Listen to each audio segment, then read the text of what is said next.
Sub breaking చూస్తున్నాం. అనధికారికంగా wholesale కూరగాయల వ్యాపారాలు చేసిన అన్నపూర్ణ కాంప్లెక్స్ లో దుకాణాలను స్వచ్ఛందంగా ఖాళీ చేయాలని, లేనట్లయితే హైకోర్టు ఉత్తర్వుల మేరకు జీఎంసీ అధికారులు సీజ్ చేస్తారని కమిషనర్ పులి శ్రీనివాసులు స్పష్టం చేశారు. గుంటూరు ఆర్టీసీ బస్టాండ్ ఎదుట ఉన్న నగరపాలక సంస్థకు చెందిన డాక్టర్ కొల్లి శారద మార్కెట్లోని షాపుల లీజు గడువు పూర్తి కావడంతో ఆగస్టు 18, 19, 20వ తేదీల్లో బహిరంగ వేలం నిర్వహించారు. ఒక్కో షాపును లక్షల్లో పాడుకుని దక్కించుకున్నారు. పాత లీజుదారులు పొన్నూరు రోడ్డు వద్ద అన్నపూర్ణ కాంప్లెక్స్ లో షాపులు నిర్వహించుకుంటున్నారు. దీంతో మార్కెట్కు వచ్చే రైతులంతా అన్నపూర్ణ కాంప్లెక్స్ కు వెళ్లడంతో మార్కెట్ లో వ్యాపార లావాదేవీలు ఆశించిన స్థాయిలో జరగడం లేదు. తమకు జరుగుతున్న అన్యాయంపై కొత్త లీజుదారులు ప్రైవేట్ గా మార్కెట్ ను నిర్వహించకూడదని, ఇతర తగిన ఆధారాలతో హైకోర్టును ఆశ్రయించగా కోర్టు పాత లీజుదారులకు షాక్ ఇస్తూ అన్నపూర్ణ కాంప్లెక్స్ ను ఖాళీ చేయాలని ఆదేశించింది. హైకోర్టు ఉత్తర్వుల మేరకు అనధికారికంగా హోల్సేల్ కూరగాయల వ్యాపారాలు చేస్తున్న అన్నపూర్ణ కాంప్లెక్స్ లో దుకాణాలను స్వచ్ఛందంగా ఖాళీ చేయాలని కమిషనర్ పులి శ్రీనివాసులు హెచ్చరించారు.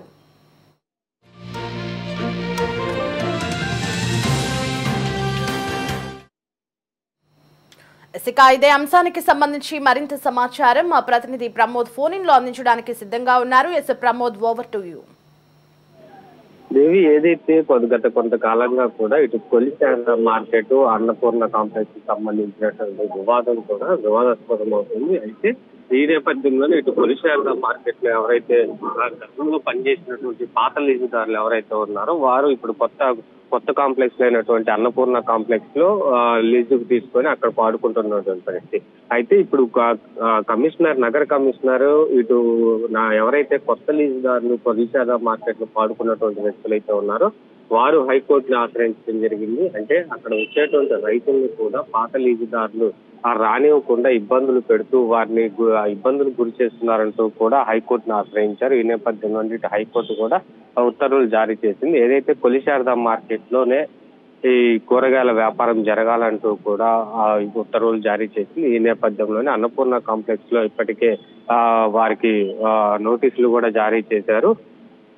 అయితే దీనికి సంబంధించి ఈ రోజు ఉదయం 11 గంటలకి తప్పనిసరిగా పాత లీజుదారులు అన్నపూర్ణ కాంప్లెక్స్ లో ఎవరైతే పెడతా ఉన్నారో వారు తప్పనిసరిగా ఈ రోజు 11 గంటలకల్లా ఆ తాళాలు వేసి అక్కడి నుంచి వెళ్లిపోవాలంటూ కూడా కోర్టు ఉత్తర్వులతో ఏదైతే నగర కమిషనర్ పులి శ్రీనివాసులు కూడా వారిని హెచ్చరించినటువంటి పరిస్థితుల్లో ఇక్కడ గందరగోళం పరిస్థితి కూడా నెలకొంది. అయితే ఇటు పాత లీజుదారులు కొత్త లీజుదారుల మధ్య కూడా వివాదం మరింతగా పెరుగుతా ఉంది. అయితే ఏదైతే గతంలో 20 సంవత్సరాల క్రితం ఉన్నటువంటి నామ్స్ ప్రకారం అప్పుడు ఉన్నటువంటి అద్దె ప్రకారం చాలా తక్కువగా ప్రభుత్వానికి ఆదాయం వచ్చేది, రాష్ట్ర ప్రభుత్వానికి. అయితే ఇప్పుడు పాడుకున్నటువంటి కొత్త లీజుదారులు ఎవరైతే ఉన్నారో వారి నుంచి కూడా సుమారు 6 కోట్లు, అంటే సంవత్సరానికి 6 కోట్లు కేవలం కొల్లి మార్కెట్ పరంగా వచ్చేటువంటి అవకాశం అయితే ఉంది.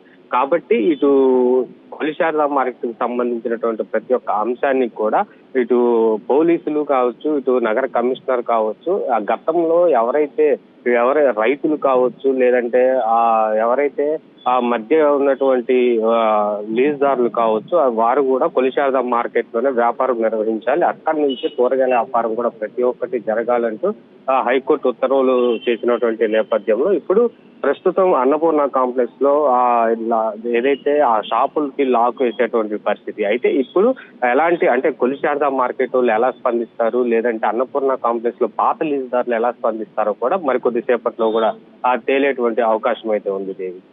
Right Pramod, thanks.